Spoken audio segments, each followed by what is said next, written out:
We believe that wealth is a journey, and that this is your jumpstart to trading success.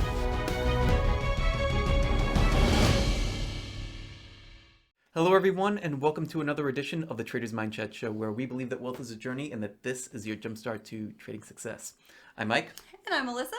And we have an awesome show planned for you today. We have a power couple, Rylee Bogden and Austin Silver, founders of ASFX.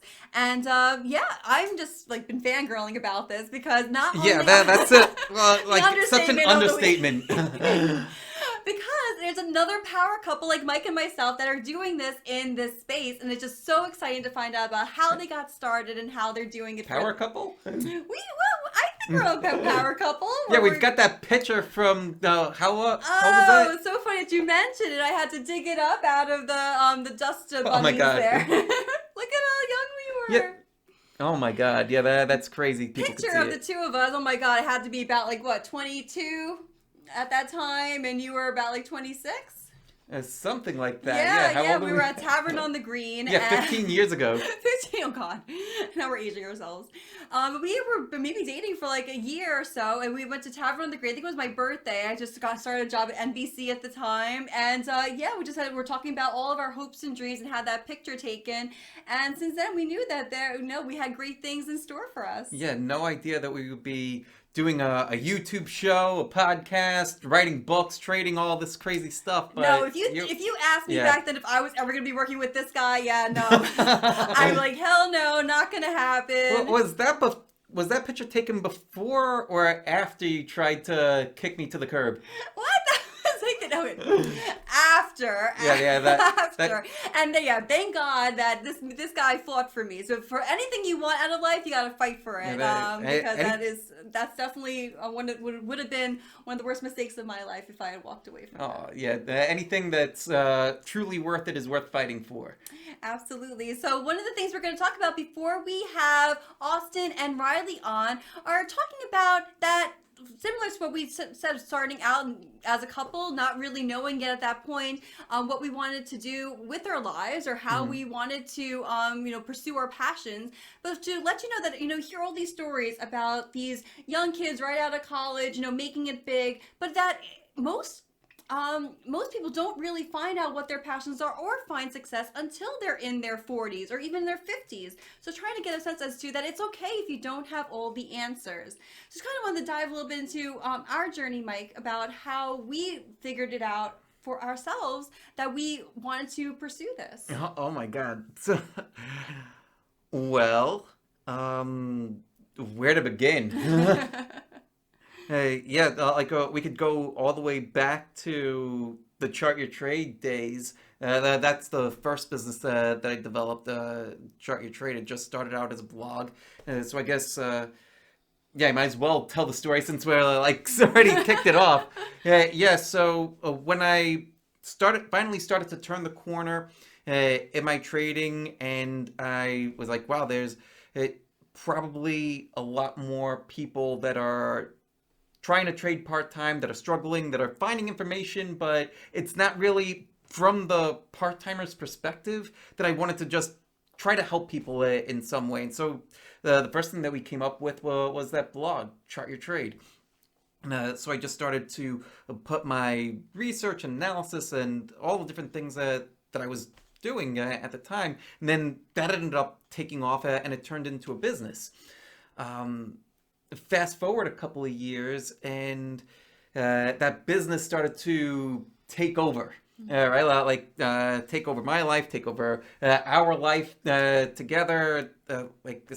Especially when Lily was born, that. I think that was the major kind of fork in the road, where it could have just been take the business, take trading, toss the whole thing, and stay where.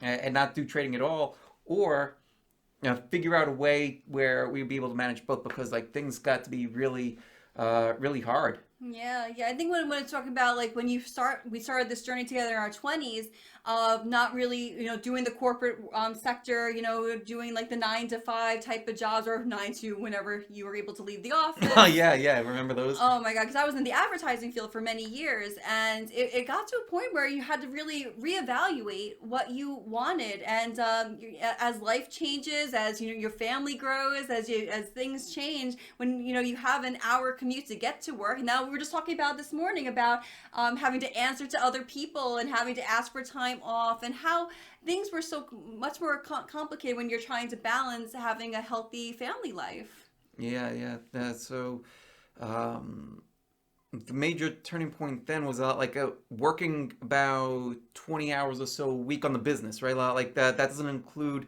the day job at that point. Mm-hmm. And then trying to still be a good husband, be a good father. Lily was only just a newborn back then, and trying to fit everything in. And that's when, yeah, like life was starting to get derailed. I started to get sick. I was stressed out all the time. I wasn't giving you enough attention. I wasn't Yeah, giving no, I Lily felt enough like a attention. single parent because, yeah, the weekends you were booked and working on the business. So I was the one, even working full time, taking the reins, and taking Lily out, doing the type of things that we would have wanted to do it as a family. But finding time was definitely challenging.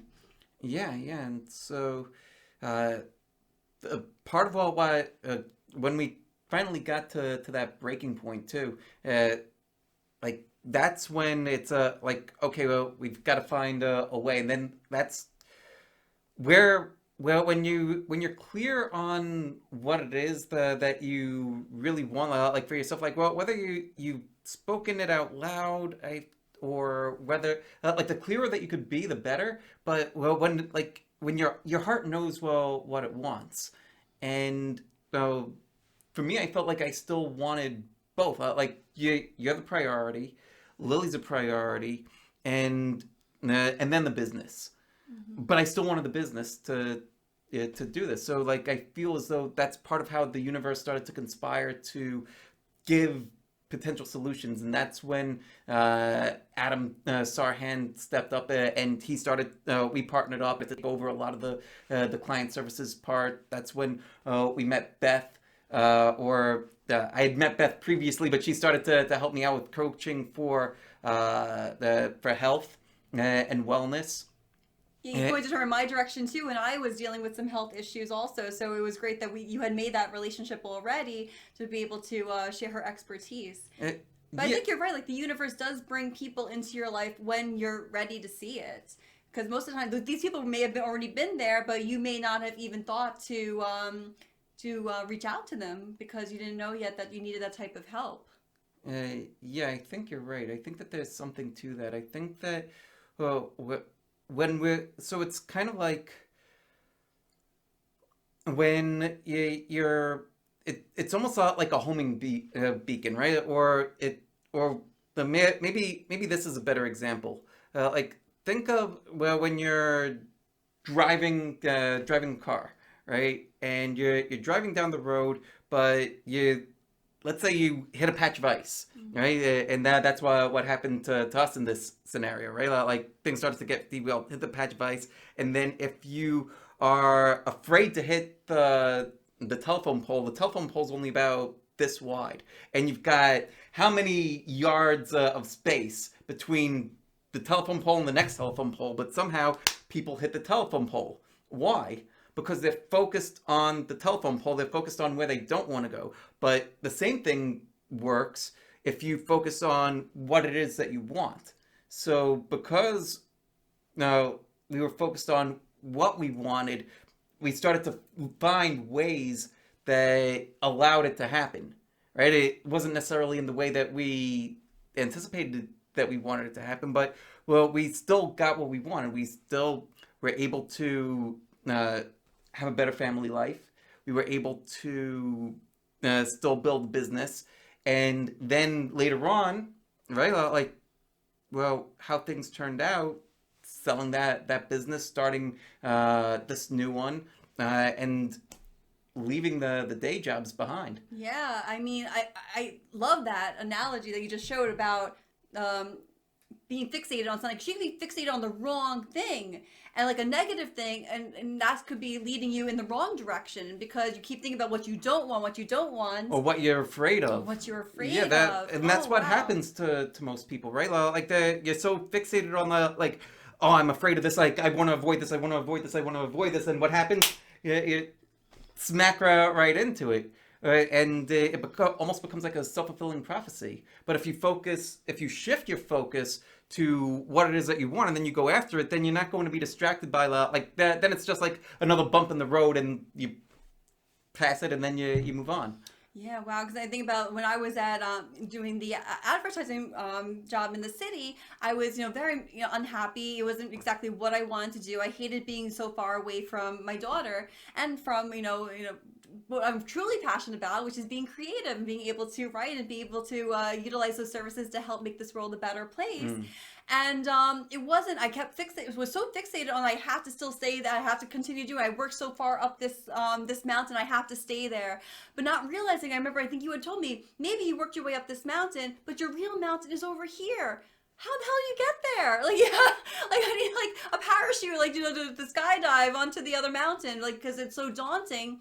But really, it's a leap of faith and trusting that that is the correct path. And it's very scary, and it's hard for a lot of people to make that leap. I know so many people tell me how unhappy they are at their current jobs, that they have to answer to bosses who are making their lives miserable, and being able to say, like, look, there is another way. Don't let them take that power from you.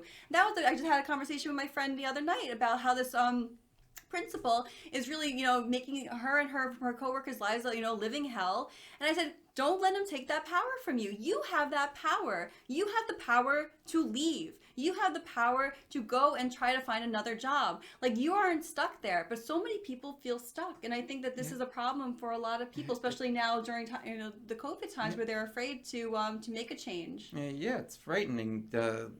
You have benefits, you have all these things that you've worked for, right? Like, so you've been climbing this mountain, and then, well, when you start to figure out that maybe this is the wrong mountain, that's a scary thing, because then, like, you go back to the bottom, and then you've got to go climb the right mountain, figure out, well, what is the right mountain to climb? Yeah, it's scary, it's difficult, but at the same time, the alternative is you, like, fast forward 30 years, you're still on the wrong mountain.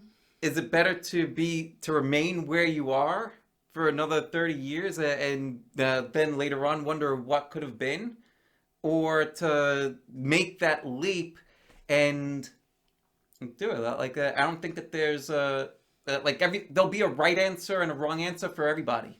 And it's never too late. I think it was Evan Carmichael had written this in his most recent book about the person who wanted to learn to play the violin.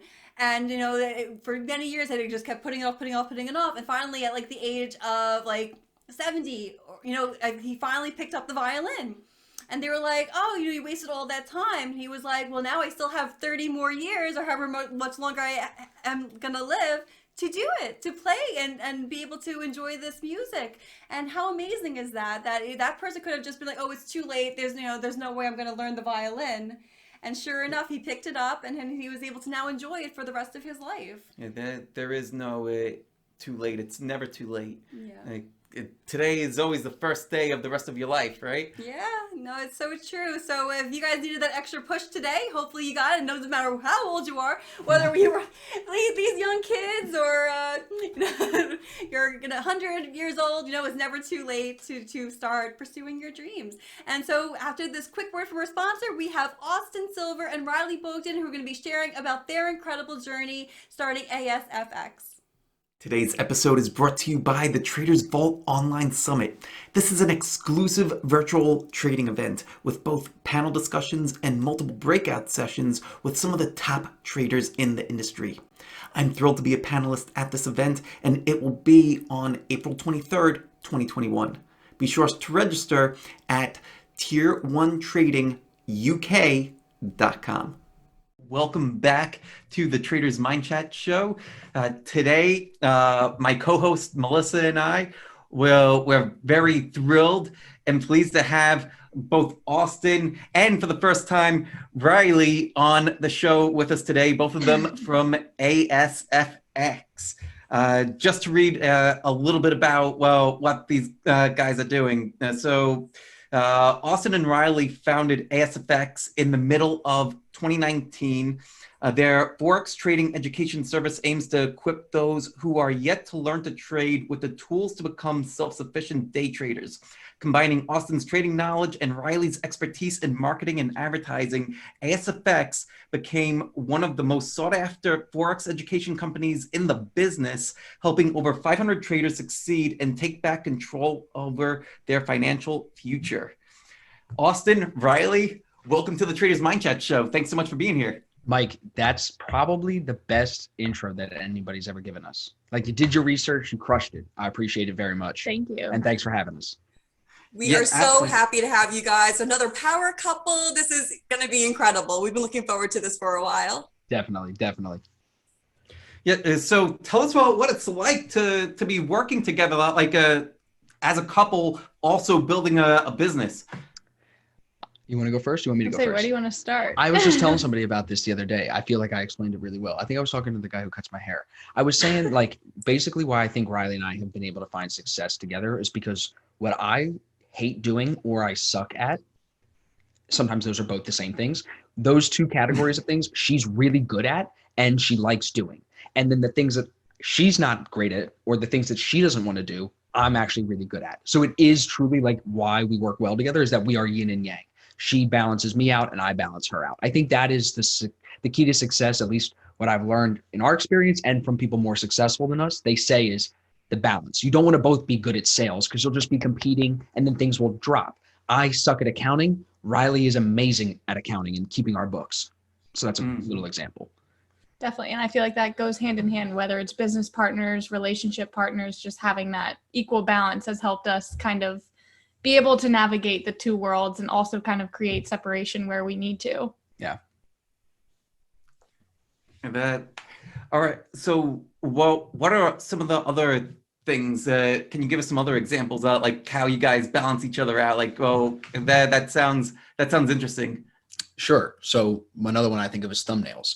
So when we started the YouTube channel, it was like, so before Rylee and I started ASFX, I was working for a company in New York and she was actually the one, it was a prop firm in New York City. I was trading with them and running a live room and it was a lot of hours, but the reward for us just wasn't there. And she, with a marketing background and a little bit of a psychology background, said to me like, we can do this ourselves and we can run the show and make more money and blah, blah, blah.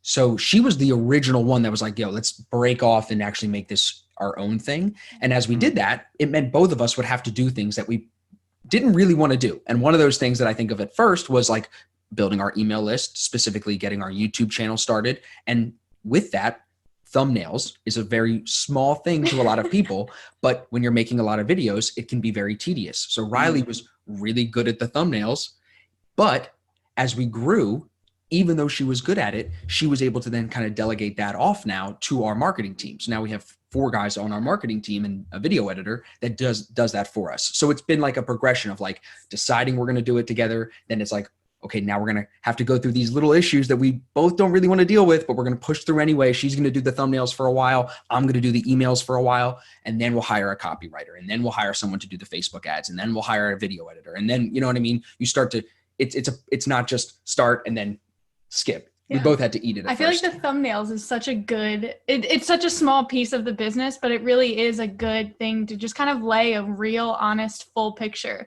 Because when we started, like you said, I was killing the thumbnails, doing so good at them. And truth be told, I kind of got burnt out from it just because I was doing She was doing so all the graphics, like many. all of my stories, a lot of my Instagram posts, a lot of the graphics for the YouTube. She would make all of that while I was doing the other side of it. And as much as I can pull that creative side of myself, it also wasn't that fulfilling at the same time. So it led to kind of a little bit of a burnout where I pushed them back on Austin a little bit. And it's kind of funny if you go through our old videos, like you can definitely tell. You can tell where the switch happened, but he luckily was at a point where he could kind of take that off of my shoulders. That way I could focus more on the emails, take more of the marketing side of things, making sure the website aligns with not only our authenticity and our brand, but just with everything across all social media platforms. And then now it's being diverted off your plate. Right. And hired a video editor. So and it helps. It evolves. But as you start a business, you know, it's kind of limited resources. It was literally just him and I. So between the two of us, we're good like that. It had to get done. But I feel like we're good like that. And now as it's grown, it actually gets a little bit more difficult to manage. You know what I mean? Because you have to delegate, and just delegating alone can be difficult. Finding the right people and then being comfortable to grow there, not micromanaging things. It's a lot to step through, especially if you're someone like me. Yeah. I feel like because you don't only want to find skilled people to join our team. We also, a big thing for us is the passion. Right. Because if the passion and like the underlying joy behind the work isn't there, it'll lead to burnout, just like it did with me in the thumbnails. Right. The littlest things, but it's so the truth. Yeah. I love that analogy, Rylee, with the thumbnails. If it's not something that you're passionate about, like, that is key. I love that. And I love that you were the one, like that outside perspective to say to Austin, hey, we can do this. We can grow this together. You just need that. I think Austin probably needed that outside perspective to realize where you can really take this. I feel like I knew, like I had confidence in myself as a trader at that point, but I didn't have confidence in myself as a business owner. That's really as simple as it is. Like I had business experience in trading with the firm before New York. I had business experience before I was even trading. I was in the DJ business, like bar mitzvahs and private events, but in that you have to be very entrepreneurial. So I was doing that since I was 16. So I had a lot of business experience, but it was always as an entrepreneur within a bigger entrepreneurial environment. And it took Rylee to push me to being like an entrepreneur to the full extent. Yeah. I dream big. She definitely does. She definitely does. But at the same time, she's cheap. So it's like a really good balance. She's cheaper than me. I swear to God. Fly spirit. Right. She's cheap, but she dreams about $30 million houses, multiple $30 million houses. So it's a good balance. It's always balance. So how do you guys manage the burnout? Like how do you manage it now? Good question. What do you think the last thing you got burnt out was, or the last thing you saw me get burnt out about was? I feel like for me, Mike, like, and you have been in the market for a long time. You start to like, as a trader, I think you get like little hints. I was feeling it last week. I made a video about it. You get these hints of like fatigue when it's kind of coming on. At first, when you're a new trader, you aren't able to like address that and be aware of that. But as you get more experience, you know yourself a little bit more. Trading is a true deep dive into yourself. So you get to know yourself, and that's where the fatigue can kick in. I think just awareness has helped me. Like last week when I was feeling it Thursday and Friday, pulled myself off the desk. What if I miss a trade? Okay, cool. Like that's fine. I'd much rather miss a trade and just not be involved and mentally come back great the next week than lose a trade because I'm chasing a market or I'm doing something where I'm forcing it. So I feel like I've been able to avoid a lot of burnout, especially on the trading side of things. And we live in Florida. It's sunny. It's beautiful here. We're very grateful for that. We moved everything here. That was part of our big vision, right? Was to move somewhere where we could at 2:00 if we wanted to, go out and just sit by the pool and all year round and enjoy the sun. And I think that helps with burnout because it can lead us to living a super balanced life. Rylee's doing yoga. I'll let you talk about that. Yeah, I was gonna say, I feel like I could honestly do an entire multiple series podcast on burnout and like just how to combat it, what to do, how to even notice you're in it. But as of now, today, something that I do to help further prevent that burnout from even really occurring to the degree that it did in the past is blocking out my scheduling. So now I only really do ASFX work on Monday, Wednesday, Fridays. Tuesdays and Thursdays are my days in the week just for me to do things that strictly bring me joy. Like I don't care about any of the other activities that don't bring me joy. Tuesdays and Thursdays are my day. And it's not that the things I do for ASFX don't bring me joy, but now it's joy in a different way because the things I'm doing are more aligned with what I enjoy doing. Like in a weird way, like he said, I love doing our QuickBooks, our bookkeeping, the accounting side of things, preparing for taxes. Like I get a really weird joy out of that. So that's part of like my Wednesday activities. But then I'll kind of, from James Clear book, Atomic Habits, he talks about habit stacking. And so say there's something you don't want to do. Well, don't put two of those next to each other on your day of things to do because you're going to kind of go into that second activity of like I'm not really in the best mood or like the highest creative mind or whatever because you just got done doing something that took a lot of energy. So I'll separate those things of, okay, this is a really hard task. I know it's going to challenge me mentally, creatively, whatever. Let me put something in between here that refuels me. Maybe it's doing some yoga or stretching or a meditation or going to get a snack or taking a break to read, just or watching some random. But just notice that she Yeah. mentions going to get a snack, because if Rylee, she's such a workaholic. Like if she doesn't put in lunch for an hour, she won't stop working sometimes. Yeah. I'm being dead serious. very We've hard been in to there pull too. myself Like you kind of forget, like you're just Yes. in the zone and you're just Yes. going, Yeah. going. And then it's like, oh my God, what time is it? Right. And then Right. that's what Dinner leads to burnout, is because you're overcommitting to things that don't need that much time in that moment. You need Yeah. to stay balanced. So it is. And having just that self-awareness of also not ignoring those cues of like, oh, I'm hungry. I should not be ignoring this right now. Let me pause. Like this won't go anywhere. Let me go get a snack type of thing. So just awareness too really helps with the burnout. Yeah. I love that. And Mike, you do something like that too, where you like schedule like to get up and give yourself a break. What was it, once an hour? Yeah. So a goal that I have was to begin drinking more water. Like my water intake was not nearly what it should have been. So I ended up getting this app that goes off once an hour to remind me to drink water. And so like that's like my hourly break to get up from the desk, go.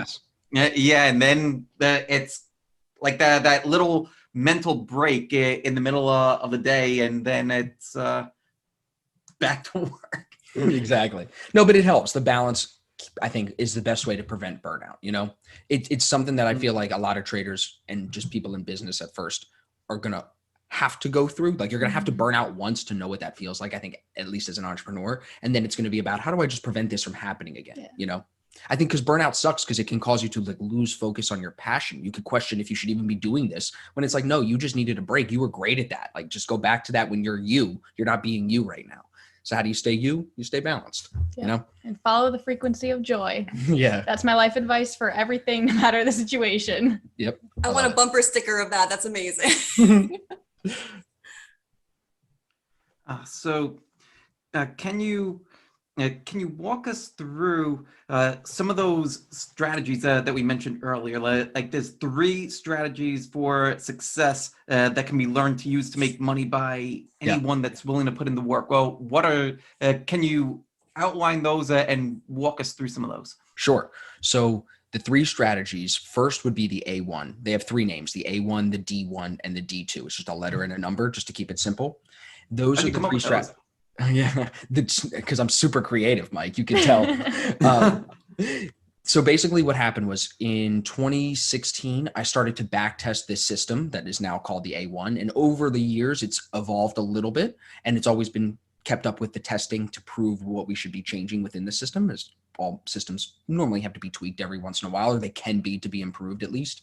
So the A1 is a breakout strategy. It uses technical indicators. So we're using price action and volume to confirm a trend bias, long or short. And then we're looking to trade in the direction of that breakout with a proper candle formation and proper confirmation.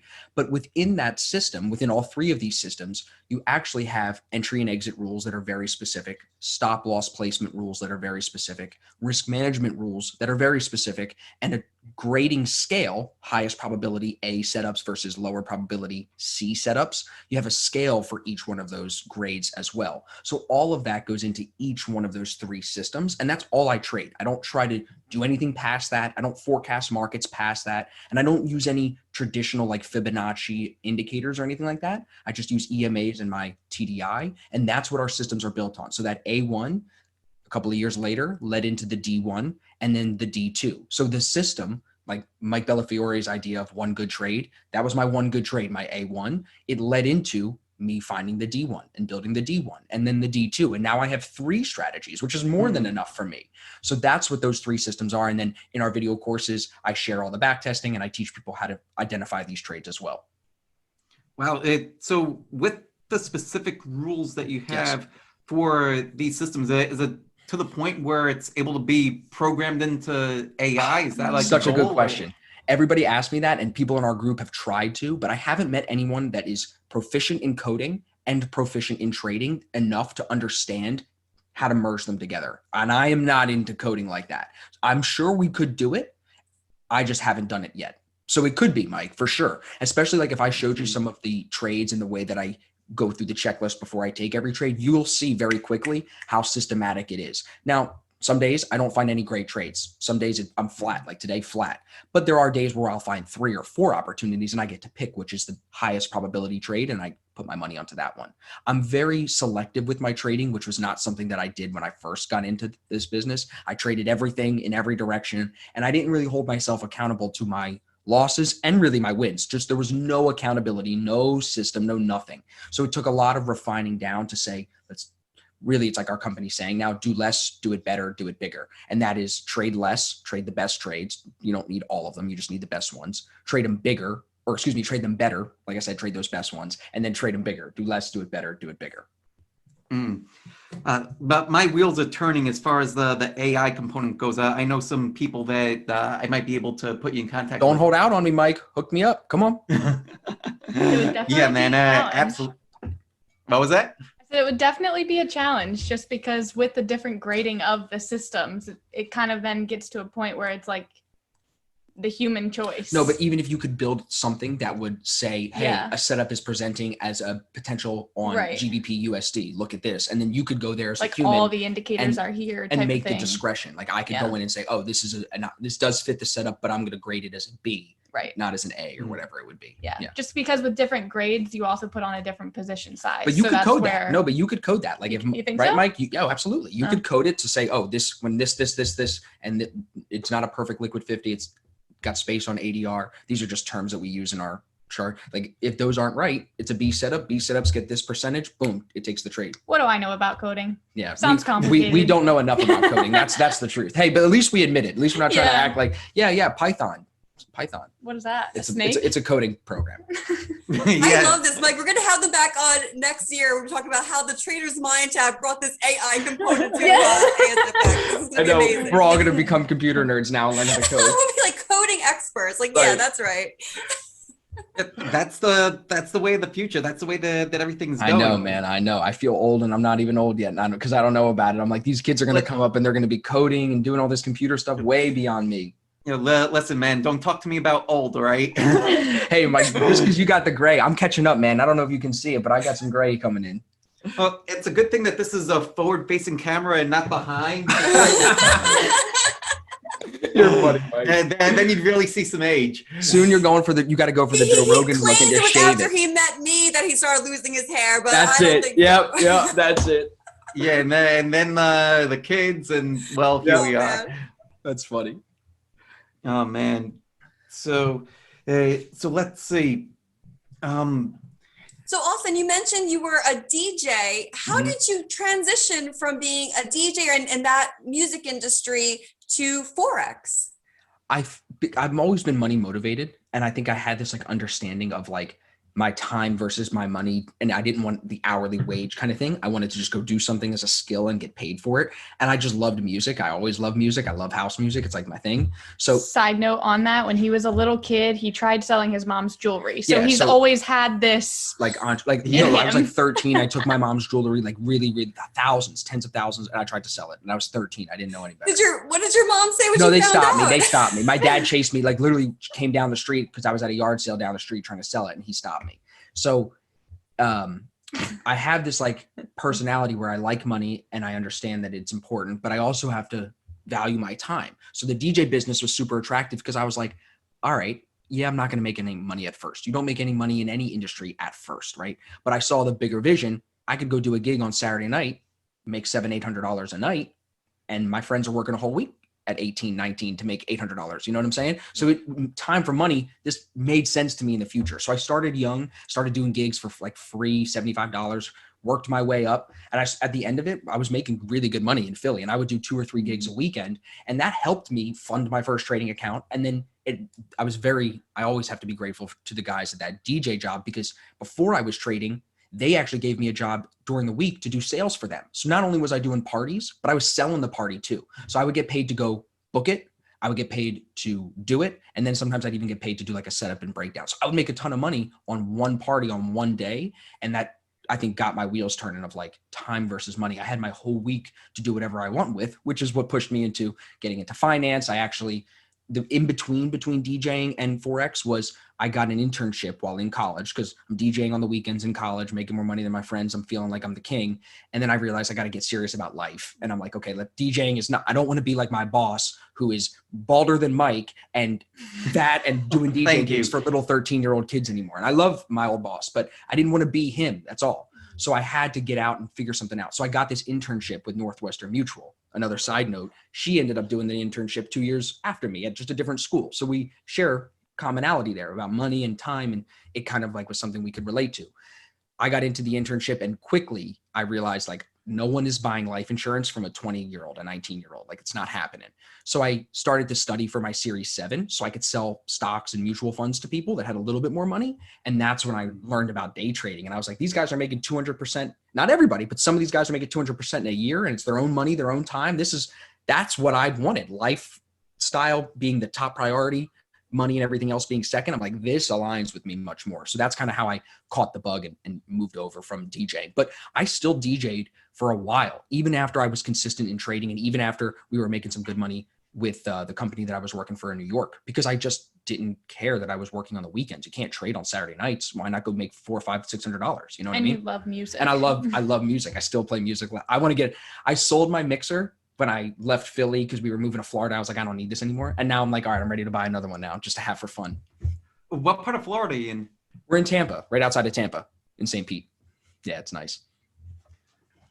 I love that because that's like your side love, which is music, and you don't want to give up on it and still finding ways that you can incorporate into your life. Exactly. And like a lot of people I feel like talk down to trade, like plumbers, electricians, trade jobs. I looked at DJing like a trade skill. It's a skill. Like I can play music, get on a microphone and run your party. It's a skill. Just like you'd call a plumber to fix your plumbing, you call a DJ when you need to throw a party. So I had this skill that I could monetize at will. Whenever if I wanted to do 3 parties in a weekend, I could. So you can see all these like pieces of like building my ideal life were taught to me in that business. So when I got into trading and the money, of course, in this business was bigger than the money I was making with the DJ gigs, it then gives you the lighter fluid, so to speak, to live that ideal life because it already was I had the knowledge and it was in alignment with it, if that makes sense. Yeah, to me it does. And you found something that you were passionate about and built a business around it. And then you found something else that you're passionate about and built a business around that. And then the things that you're not passionate about the business, because you're not going to be passionate about everything, you find other ways to delegate and outsource. Yeah, that's it. Well, what are some of are there any new things that are coming up that it's just like, oh, like here's a new thing that I'd like to delegate, but I haven't. Question. Your video editing. Yeah, I took a big step this last week and I hired a video editor.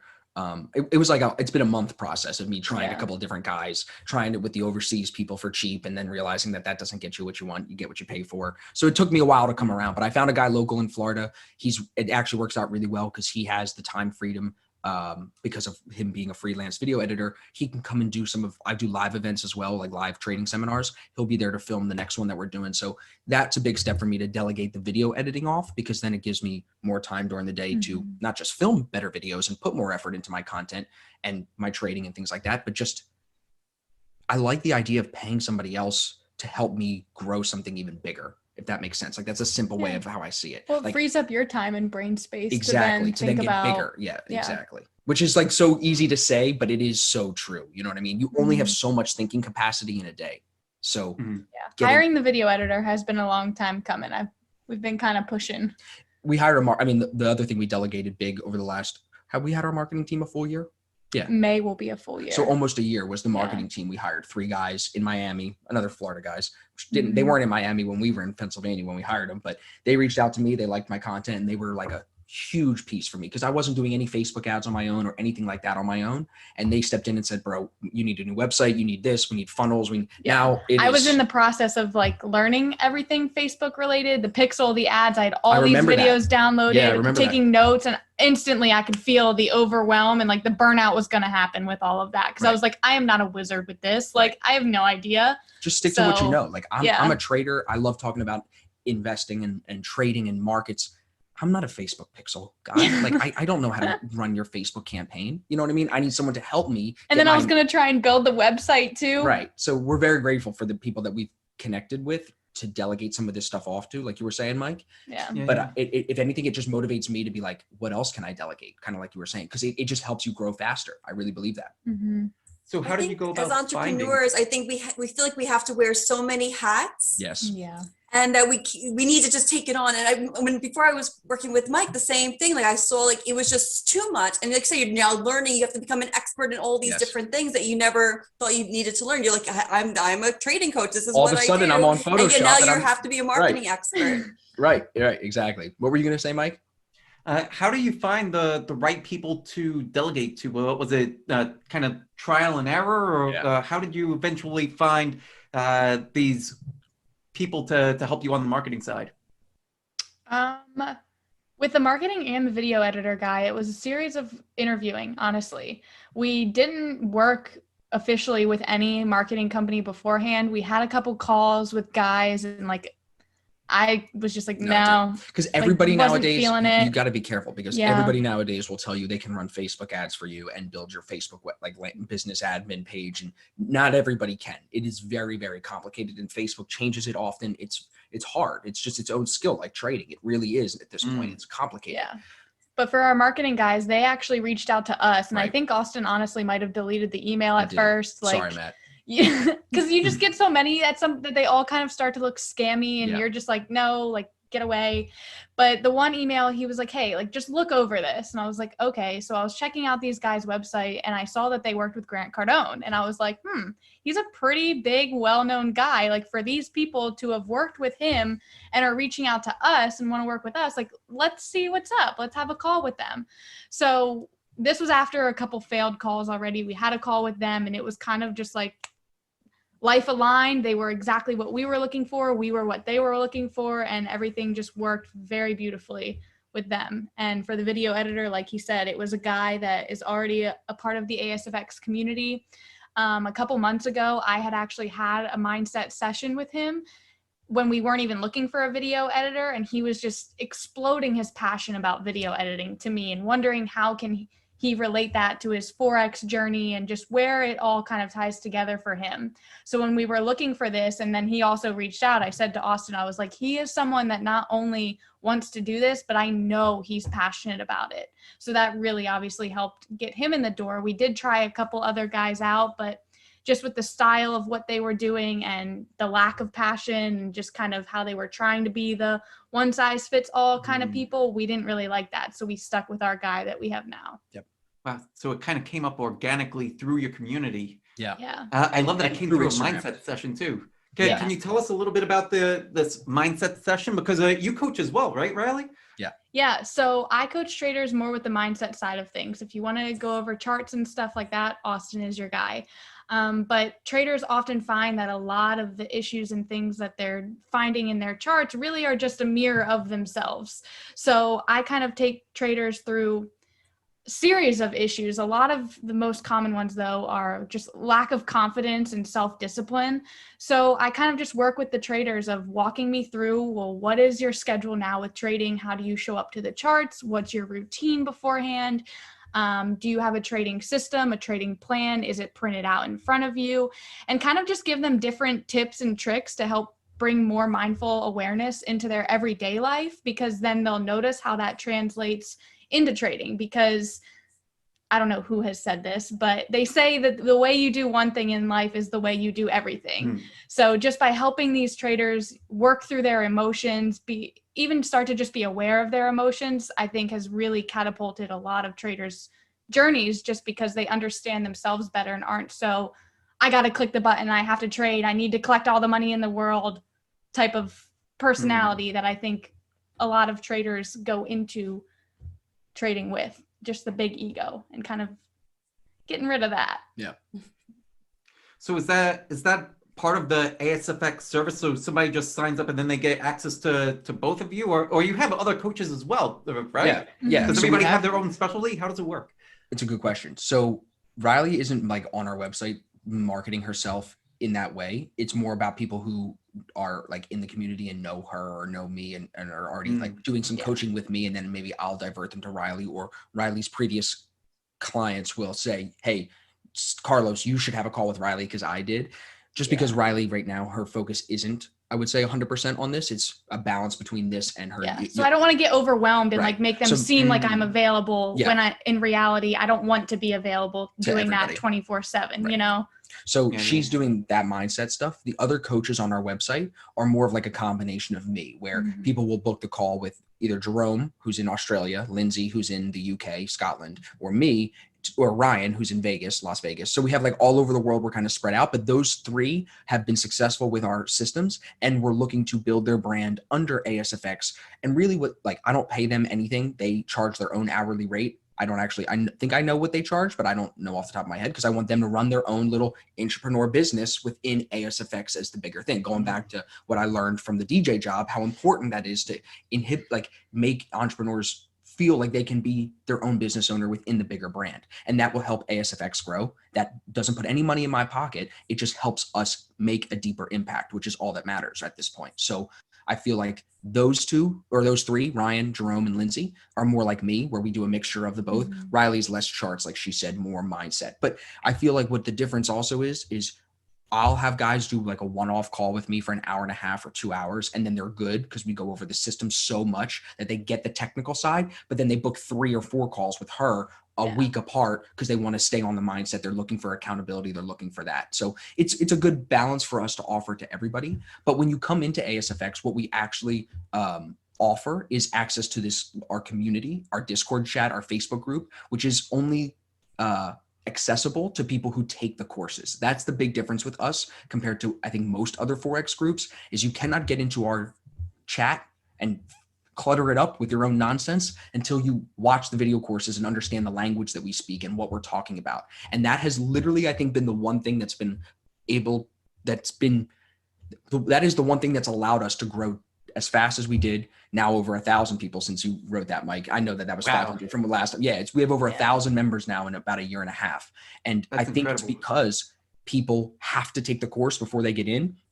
It makes them take it seriously. They take a lot of notes when they are watching the course. They come in and then they are networking with people that are like at the same or relatively the same understanding, going towards the same goal. So it's like they're getting on a train with a bunch of other people headed in the same direction, just getting on at a different time. You follow me? Then it's like continued education without Austin having to be present in the chat 24/7, answering every little thing. Now it's like all of these other people can start. You want to talk about delegating? The reason the coaches became a thing was not because Jerome and Lindsay and Ryan were like, yo, I'm going to make more YouTube videos than you. And I'm going to, they were not like that. I said to them, I'm like, you guys are killing it already. And you're kind of sharing your content a little bit. Let me guide you a little and then help me. Cause I'm getting too many one-on-ones, and like, I want to trade and I want to go to the lifestyle. I don't want to be at my desk all day, every day. So that was actually a form of delegation in a way, you know what I mean? Which is why I let them charge their own rate, run their own hours, run their own thing. It's all their own. And people were naturally going to them as well. So it kind of just worked. Yeah.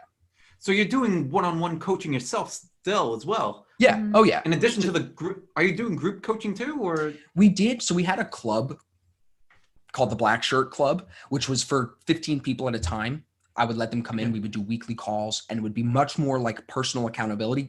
It would have the same feeling that I get from people when I do my live events, where I'm like looking at you and I'm connected to you and I can feel it. You know, I'm sweating. I know you're listening, like we're getting this. That's what we had with that club, but it fell apart because I didn't keep up to, like, honestly, I didn't keep continuity. I let somebody come in for free. Then another person got a couple free months. Then and I kind of screwed up the whole, I didn't stay business focused enough. I just wanted to help people and give people an extra month here. And then the next thing you know, half the people are in it for free or something. And I'm like, I can't even keep track of this anymore. So we had to break that down. And it's hard too, because you want to be focused on the individual, but every individual trader and their markups are different from the guy next to them. Right. So it's hard to kind of have structure within a group setting to where that structure of whatever it is you're providing wouldn't already just be in the VIP Discord chat or Facebook group. So in our Discord chat, the one thing we did to supplement all of this was we took it from where everybody could chat and follow my ideas and ask me questions, which they still can. We added a layer to it because in Discord, you can have multiple group chats within the same community.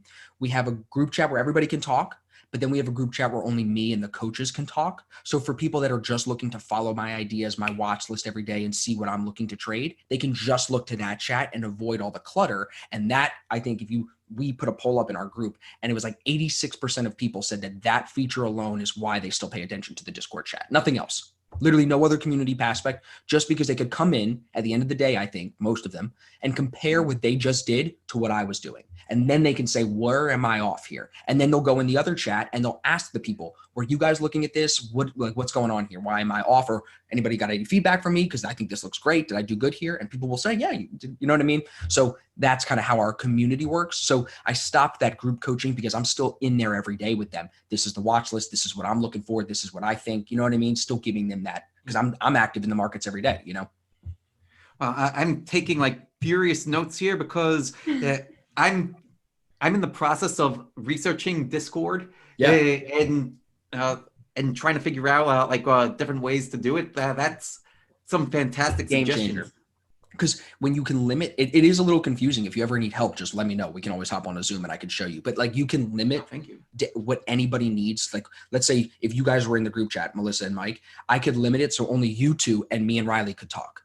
Or just send emojis or only certain things. Like you can limit so many things. It lets you be very precise. So what we ended up building it out into was we have our general chat for everybody to just talk and share trading ideas.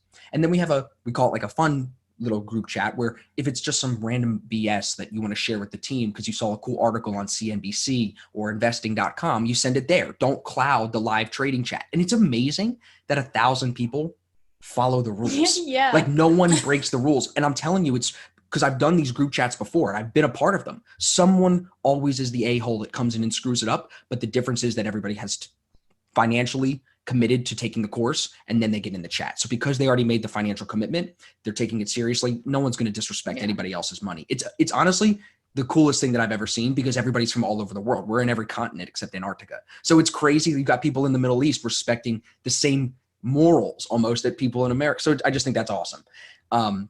But what I was saying, Mike, is like you could break it up. So you could have a mindset chat, a live trading chat. We have a stocks only chat. Just keep the stock stuff in there. Crypto only chat. Keep the crypto stuff in there. A book chat where people send their favorite books and what they're reading right now and stuff like that. So it lets the community just feel more involved. You know what I mean? Yeah, absolutely. And so in that chat where it's just your trades, people can see your trades, but they can't reply right there.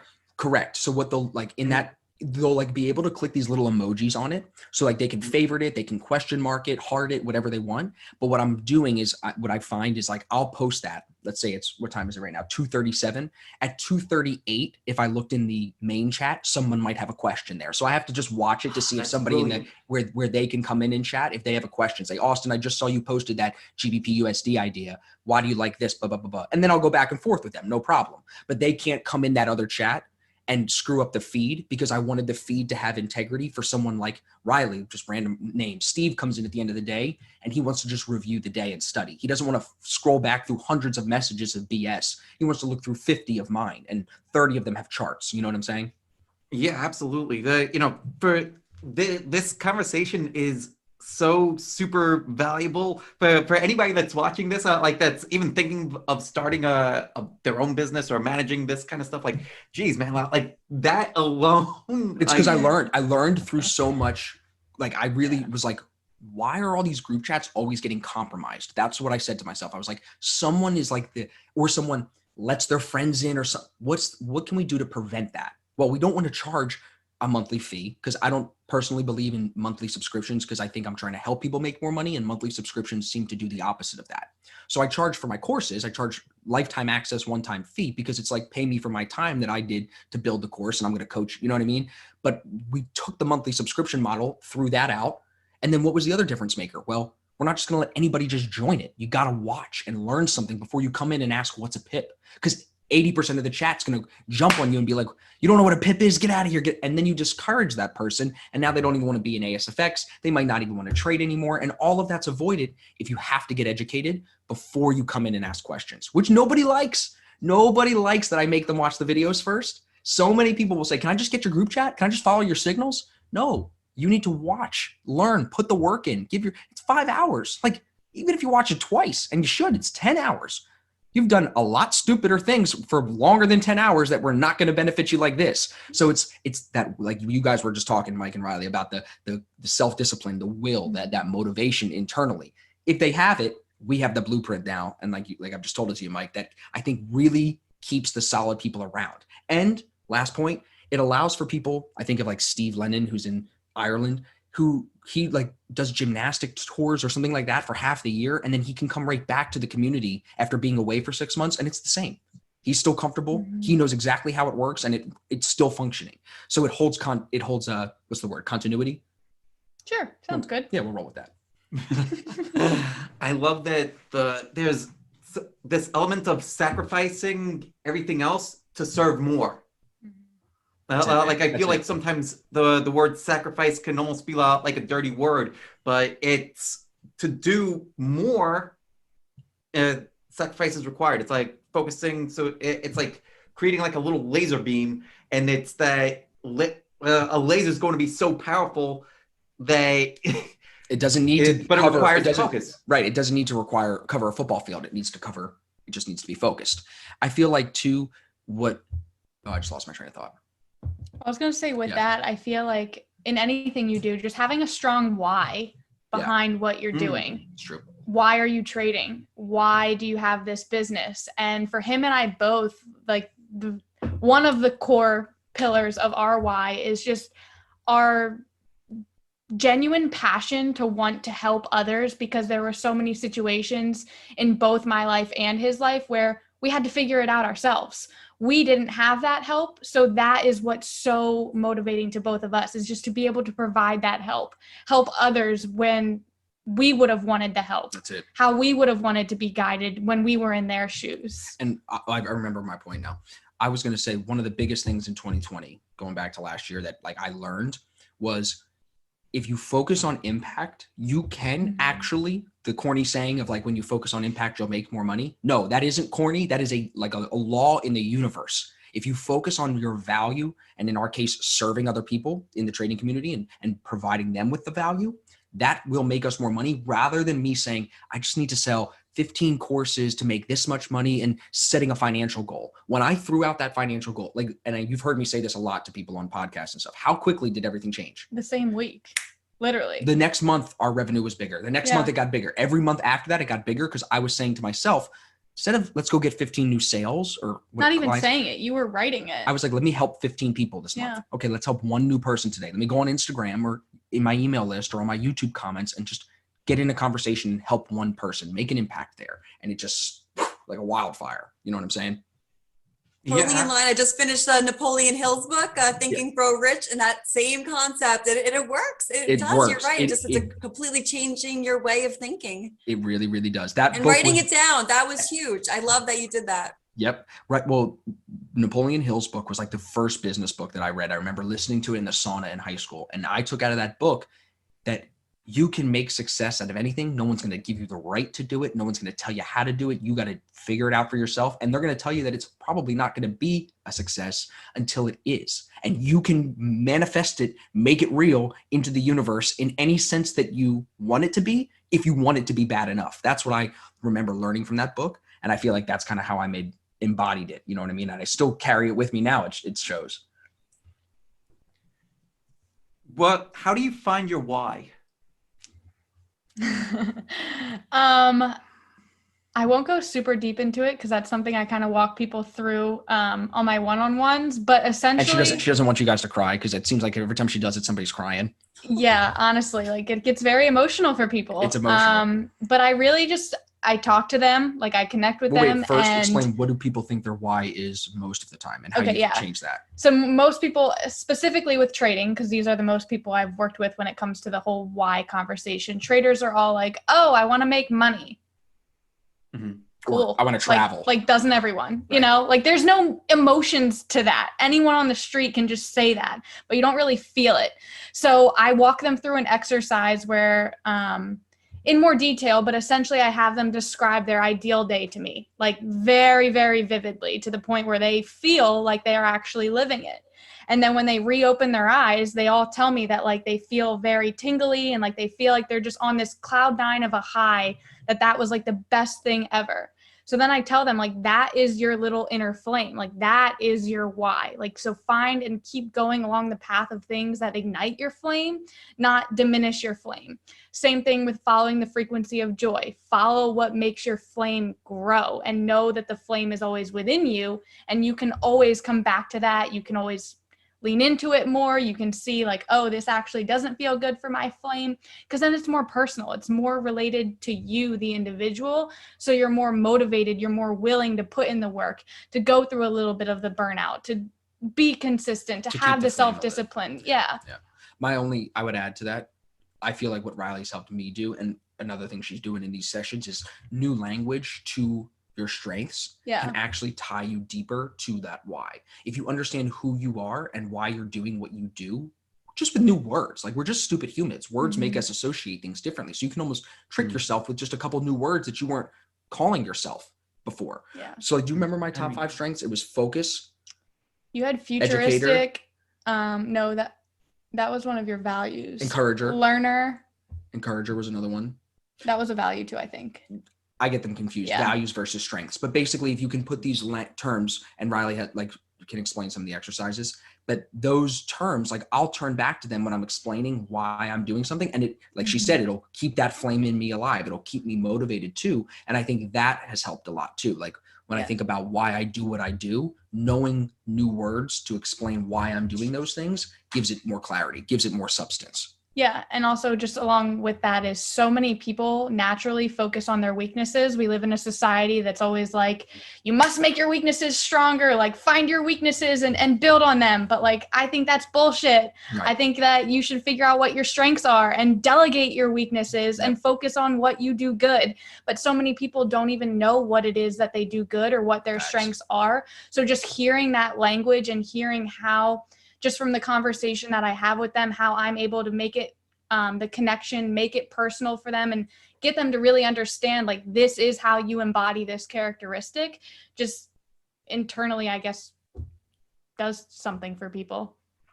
I love, Rylee, how you bring in the whole mind, body, soul, and you tie it together with the company mission. I absolutely love this. And I definitely, your psychology background, I think Austin, you mentioned that is definitely shining through, because that is such a beautiful message about the flame and how we all have that deep inside us.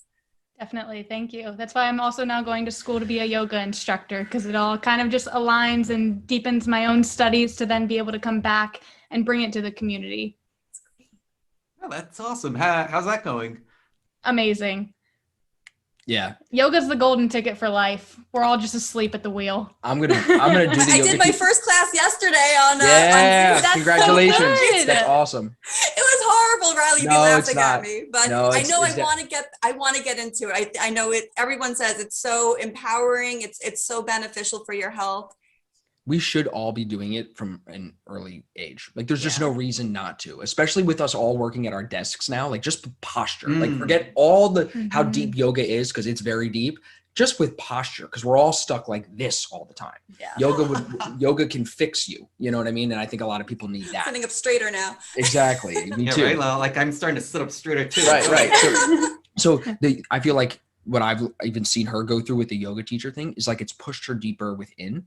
And like I said before, with trading, the more I know about myself, the better decisions I've made with trading and investing, even for like longer term investments with our future.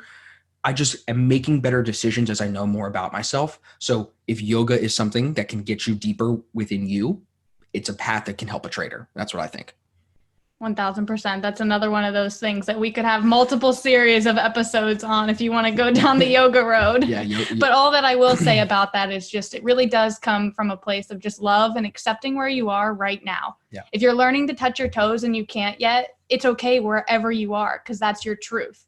Practice, show up, do the work. You'll get there. And I can even think about it like yoga, you see a progression. Just like in trading, just like in any skill, you see that progression and it's real. You feel it. Then one day you can touch your toes. And then the next day you're pulling your leg over your shoulder and it's going around your head and doing, you know what I'm saying? Yeah. So it's like that progression is motivating, just like it is with trading. When you find a system and you start trading it better, you start making money consistently. It's motivating to then stay on the system and then to stay deeper into the practice. So a lot of parallels, you know?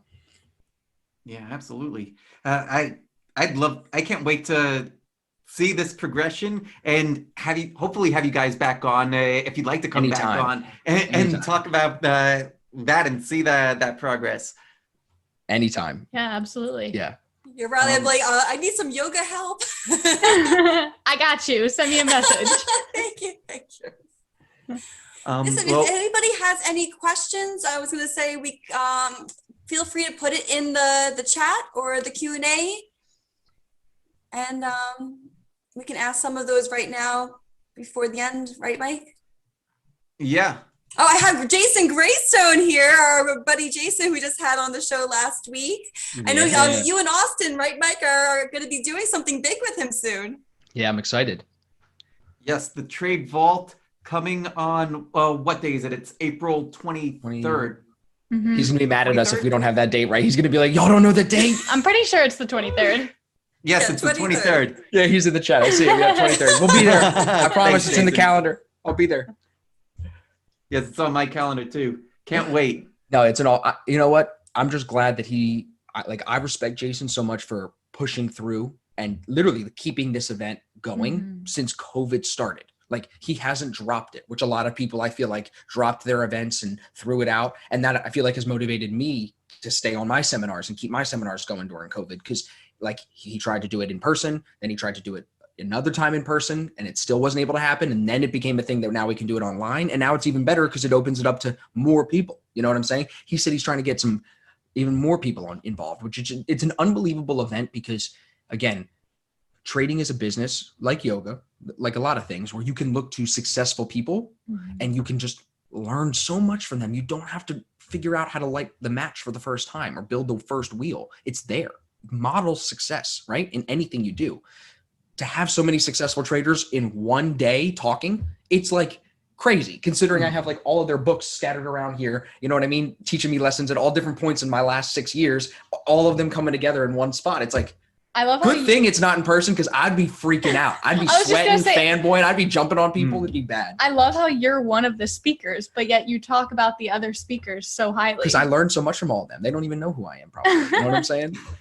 Maybe they do now. I feel exactly the same way. And to kind of piggyback off the idea that you shared, your environment matters so much. And like seeing how Jason persevered and put the event on, seeing everything that you guys are doing, that a lot of that inspired me last year too, completely pivoting the business and now like doing group coaching thing now, like all this stuff that you're telling me with Discord, now I'm fired up to go start to implement even more of that. Like, Yeah. Your environment matters, the people around you matter a lot, and you feed off of the energy. 100%. And like, in every sense of it, I feel like we're trying to embody that. Yoga teacher training, it ain't cheap, it ain't free, but the people that she's meeting there are going to be friends as long as we are in this area and probably past that. We just joined a new gym that's very expensive. The people that I'm meeting there, they're not people that you would just meet hanging out at 7-Eleven. You pay in some situations to get around good company because of what it can do for you. Now, we're grateful that we have the internet. We can do a lot of this for free. But like I'm saying, there's a lot of situations I've learned in life. You get what you pay for. I've said that a couple of times now, but especially in company, sometimes you got to pay to get to that seminar and get that VIP seat or get at that dinner, to get near that person that could literally change your life and change the entire circle of people you surround yourself with. So yeah, 100%. Oh, we have a question from Ali. How do you practice your execution? In trading, that's a tough question. How do I practice it? Like, practice in the moment or practice like back testing? You know what I mean? Like, so I guess I could say I practice my execution in the live market every day, being disciplined and making sure I'm sticking to my rules as much as I can. Because you mark up the chart as the market's playing itself out. Right. So every day, like at the end of the day, I'll come back and do what I call chart markups. It's like my gym for my trading, where I look to see if we had any of those 3 signals present during that trading session, during that day. And I'll even look into the other hours. Like, I only trade from 5 a.m. New York time till about 10 a.m. every day, but there's markets moving at other hours. And I like to study my systems to know, are we seeing them present in the Asian session now? Are we seeing volume shift to a different currency pair? So I'm practicing my execution by doing these markups every day, even on days when I'm not trading, marking up winners, marking up losers, marking up sideways trades, break-even trades, all of that to sharpen the edge, so to speak. I hope that answers it, Ali. All right, great. And Jason just adds New York next year, guys. And I know, you he guys are told going to me. be the Avengers. Yeah. He told me. I'm excited. If he can make the New York happen, I told him, I'm like, bro, I'll be there. I'll bring the bus. Hell yeah. Well, how will I you asked, guys over for drinks? Because that's going to be so awesome. You'll be in our neck of the woods then. Yep. That'd be good. we asked Jason the same question last time. I'll ask you, who's your favorite Avenger? Oh, Can I have an option of lists? I don't even think I've seen she's those never movies. seen. Yeah, she hasn't I seen don't the watch Avengers. movies. I've seen the Avengers. I'm trying to think. Is the Hawk one of them? Yeah, the Hulk's an Avenger. You could be the Hulk if you want. The Hulk, there's Thor, Captain America. Yeah, I was gonna say I feel like I gotta be Thor or Captain America. Thor's just like a badass. Like I don't think I'm that badass, and I'm not that jacked. But I feel like Captain America's just like a You're regular getting there. guy. Yeah, I'm getting there. I Captain see your America. Instagram. You're getting there. I'm getting there, bro. I'm getting there. Is I'm trying. Spider-Man one of them? I think Oh yeah, so. Spider-Man. Yeah, Spider-Man's one. There's a lot of Avengers. You be Spider-Man. I'll be the Hulk. Okay. All right. What did Jason say? I didn't see Jason's answer. What was his favorite Avenger? Captain. He can't say Captain America. He's in the UK. Mine was between Captain and Iron Man. Oh yeah, yeah. Yours was Oh, between oh, Iron Man and Hulk. Iron Man. Yeah, Iron Man's the badass. That's what we Yeah. all want to be. Come on now. Jason, he'll be captain of the UK, not Captain America. I gotta watch those movies. Yeah.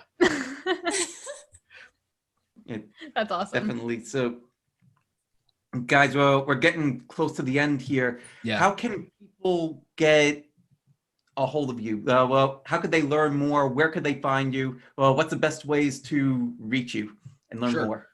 Instagram is always an easy way. Just be careful because of the scams. So make sure you're contacting the real me or the real Rylee. I'm at Austin Silver FX on most platforms, Twitter, Instagram, everything like that. Rylee's is Rylee.Bogden, Bogden. And the best place to get us would just be asfx.biz, our website. It's not .com, it's .biz, asfx.biz.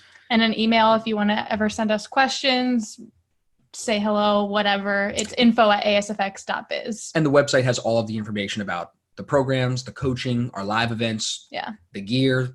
We sell trading journals too. I got to Yeah. get you one of those, Mike. Since you sent me your book, I got to send you a trading journal. I'm The gonna other send thing you one is, today. if someone's interested in a coaching session with me, just reach out to me privately just to see if it makes sense to have a call with me or if it would make more sense to be with Austin, and we can go from there. Amazing. I'll make sure that all of the contact information is down in the show notes and also on the podcast. Do you have any closing remarks for the viewers? I really appreciate you guys having us on, and I'm looking forward to growing with you alongside you guys, because I think it's hard to find people like us in this space. So we all got to stick together. We are the Avengers of the Forex space, right? Us, Jason, we can form our own. That's what he's saying. I get what he's saying now. So I just really appreciate you guys having us on. And like I said, I'm looking forward to continued success for both of us. Yeah, I appreciate this a lot. This was a really cool opportunity. I even put on mascara for this. don't usually do that, but I was like, feeling a little spicy today. We'll wear some mascara for this. But no, I Amazing. really enjoyed the opportunity, and everything that Austin said, I can completely agree with. And if we are going to be the Avengers, I think I definitely want to be Spider-Man. Okay. Noted. We're just so happy to have you guys on. Wishing you so much more continued success with your business, with everything you guys are doing at ASFX. We're so happy to have you on today. We appreciate it. All right. Thank you so much. Thank you, everybody, for joining us live, and we'll see you here next time. Austin, Rylee, well, what an amazing couple. They are incredible. Yes, I'm totally fangirling still. Yeah, fangirl to hear. But what an amazing couple. So many wonderful, insightful advice that they were able to share with us today. Yeah, absolutely. Like, I entire page full of notes, right? Like, everything that he said about Discord, writing all that stuff down, right? I can't wait It's to... like the universe brought us together. Like, you were talking about needing information about Discord. He needs help with AI. Just so wonderful. Just like the Avengers, right? You guys are helping each other. Yeah, absolutely. I love it. One of the things that I really loved was when they were talking about habit stacking from the latest book, Atomic Habits by James Clear. Yes. I was just like, that is so phenomenal. I never even thought about that. So if you're doing too difficult or tough tasks, don't put them right next to each other. Instead of stagger it. Do maybe one tough task and then go do some yoga or go to get a cup of coffee or do something that brings you joy and then do that after. So I think that's a great thing. I think I need to implement that for myself because I try to do too many tough tasks at one time that I feel burnt out or overwhelmed. I'm going to implement that as well. Some other things that were said too, right? So being selective with your trading, trade less, trade the ones that you're trading better, and then trade them bigger. So being able to trade bigger size on the best ideas and trading less frequently. I think that's going to be helpful for so many traders.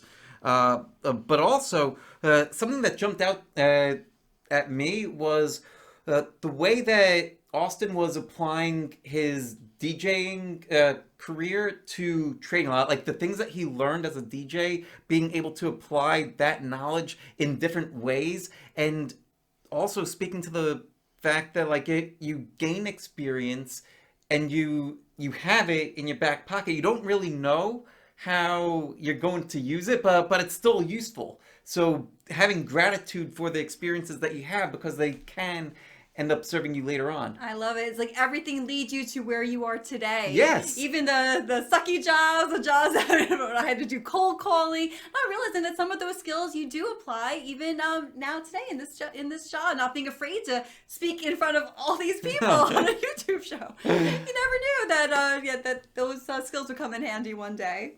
And for me, I joked with Rylee that I had just did my first real yoga Zoom class yesterday. I love how they tied yoga with trading because you're right. It'll take time for a progression to happen. Like I can't touch my toes right now, but with practice, hopefully, I will be able to get there. Just like with trading, it just takes time. Sometimes working with a great coach or mentor to get there. Yeah, give yourself time to stretch into becoming the trader that you want to be. Yeah, you might not be able to touch your toes today, but give yourself time, you'll be able to do it. You might not be able to have 100% returns, annual returns today, but give yourself time, you'll get there.